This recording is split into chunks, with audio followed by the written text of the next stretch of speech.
and the goal they've just scored against Barcelona in the very first minute. Works of art. What a finish. Yeah. Reminds you of prime Zlatan Ibrahimovic. Yeah. But yeah, I mean, took Barcelona off guard. Actually, they probably didn't expect that with all those willing runners in behind. But generally, I've thought Inter's approach in the final third has been decent in terms of the final third occupation.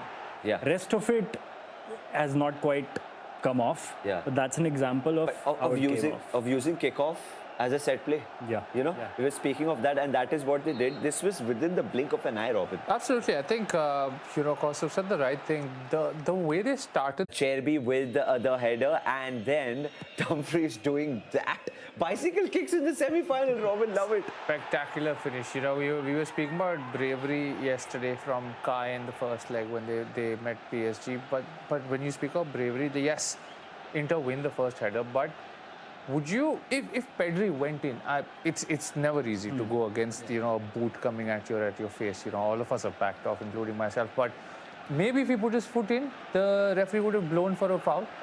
But take nothing away from the finish. Beautiful finish to do. But let's have a look at that goal. Robin, take it over. I think it's brilliant. At one point, we were scared that will he start or not. And then there was a bit of a miscommunication between Lamal and Kunde. And then the rest was just a thing of beauty. The curler.